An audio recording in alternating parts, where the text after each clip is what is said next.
Welcome back to ShopDog-Garage. ShopDog says it's actually pretty decent out. I actually just went for a little ride in the black car, which of course isn't down here, it's up at the house garage. And I think I'm going to look at some cables. So we're going to pick this car up, make sure that I'm happy, or actually I'm not happy, try to decide how I want to do that so that I can get those routed. And then we'll get all of those routed, you know, positive first, negative second. We're not going to actually bridge the battery for most of that. And we will go from there. Alright, car's up. Okay, let's take a peek here. So you can see there was the ground, and you can see that's where positive's coming around. Where do I want to route that? Because you can see right here the things I'm worried about. See, I'm worried about everything to do with that bolt on that control arm. One, it is a service location for alignment. But two, that all moves. So, trying to decide, I might run the cables back a little bit because I don't think going more forward is more better. So, okay, I can bring the car back down. I've seen what I needed to see. Alright, we're making a little progress here. Positive cables coming together. So you can see we've added a bracket here. We've got a nice anti-rub point down here that I don't know if it shows up very well. But the big thing is this loop is going to do this sort of thing right here. And that's going to give us plenty. And I think that's going to work out pretty slick. Okay, I think I've got some battery cables made up. Let's get this out of our way a little. So, I actually haven't had both of them on at the same time yet. I'm assuming something is on somewhere. In fact, let's go make sure nothing's on by key. I don't remember if I turned this off or not. Alright. Okay, we're off. Lights are off. Okay, shouldn't... Oh, well, let's take our little brake pedal tool off. Okay. With this, outside of a few clocks, there really actually shouldn't be anything. There's no big fancy stereo with a big cap or anything. So, our step one is always, well, let's look for a spark. You saw there was one tiny spark, and that was probably just filling a clock somewhere. So, okay. Well, oh god, I'm going to love how this sits. That's going to work out slick. I may wind up shortening that. We'll see. I might do this too, though. Anyway, we'll deal with that in a minute. Alright, let's go open the door. See if we got lights. And we do. Do we have running lights? Let's take a peek. We do have running lights. Okay. So, that's making some progress. And of course we have lights, but I don't need those right now. Alright. Battery works. Oh, that's kind of scary, but pretty cool. I went ahead and added a couple zip ties. I kind of like that. The other thing I remembered to do is I pulled the fuse from the EFI system. This will wind up on a clip right here when we're done, like we had it before. So that's off.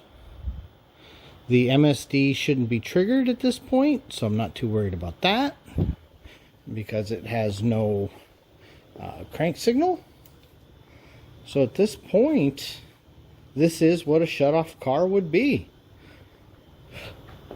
I'd love to turn her over, but we don't have anything in the transmission as far as fluid or anything yet. So, that's kind of where we're at right now, I think. I'm feeling pretty good about that. Alright, for better or for worse, we have an actual battery. Okay, that's our first click. We got plenty of room. And Okay. Let's see how much room we got here. Let's turn you guys. Oh, I wish I could get you in there better. Alright, I'm going to see if I can actually feel that. Alright, I just threw some Play-Doh in there.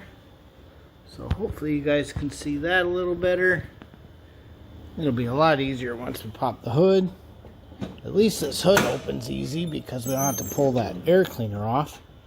But you can see right here is where we touched. So I don't think that's a terrible amount of air. Alright, remember that ground we needed to add for the fans? Well, it's been added. So I told you we were just going to ground it right to the core support.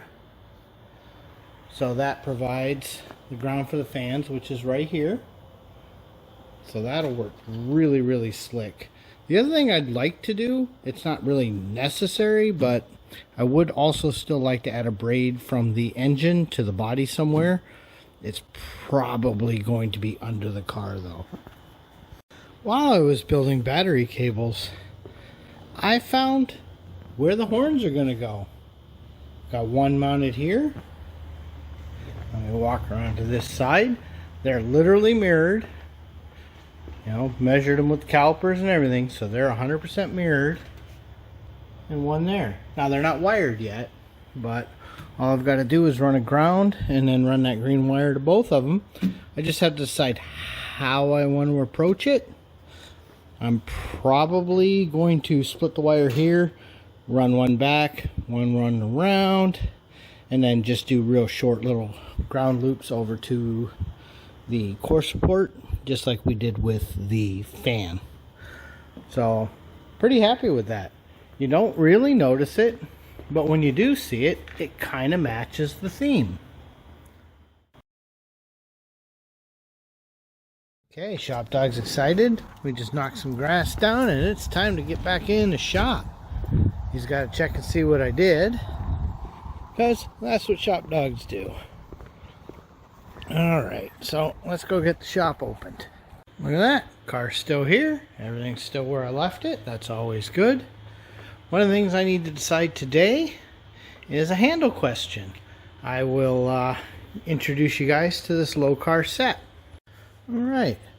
The window cranks and door handles that we have ordered are in a raw state. You know, they're not finished in black or silver or anything like that, for a couple reasons. One, we really liked the brass. Unfortunately, I am noticing that they're still going to need a little work. The part where they were turned on the lathe is still there, so we're going to have to figure out how to do that. But what we want when we're done is that the brass will be polished and clear coated.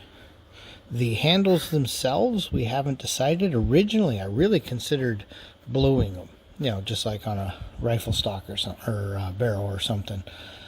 But the more I look at these, the more I'm thinking that maybe instead we find powder coat that's similar to the blue that we've carried throughout the car.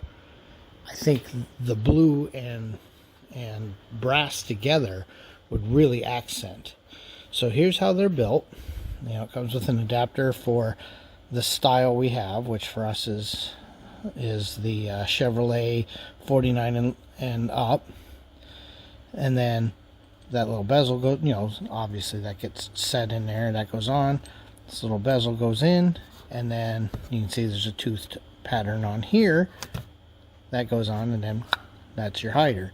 So by pulling this little screw, we wind up with just these chunks of metal. So the thing we've got to determine in just a few minutes is, because I only ordered the vent ones, the door handles, and the window ones for the front doors.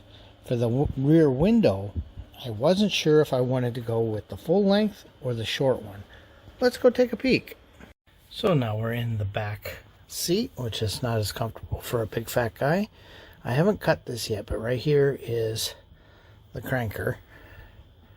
So if I do the long one, you can see it does clear here. No matter what I do, I think we're always going to be a little entangled in the belt. And come up pretty high. if we do the one that's actually for the vent window, obviously it may look a little comical, but it gives plenty of room here. So, I don't know how practical that's going to be. So, probably, unfortunately, because I really thought that was going to be the slickest solution, I think the full sizer is probably still our best option. Yeah, you just got to be careful. So, alright, good to know. Okay, so what we decided was to pull this harness apart and do our splice, and then we're going to run that back to this horn and this one around to that horn. Here's our routing again, back to our little clip system that we did. Gets that up out of the lip so you don't see them when you look through. So I'm pretty happy with how that turned out. And then one's routed through here, you can see it. Oh, well, you can't now. And then the other one's over here. There's that green wire. So let me get the car back down so I can get on those. Alright, and just like that, they're wired. So we just did a loop back on the grounds right to their mount points. And that is safe. It's awesome. I can't wait to hear it, but I don't really have a horn circuit at the moment. Okay, I grabbed myself a chunk of wire here. In theory, the way I seem to understand this working is I should be able, eventually, if I wasn't so clumsy, to do that. Wow, those are nice and loud. So, there. Horns installed, tested. Well, and with that, it's a beautiful Saturday. We're actually going down to an Oktoberfest event here shortly. So I think I'm going to wrap this video up. Thanks for watching. Please like, comment, and subscribe. And look at that. 55's getting really close.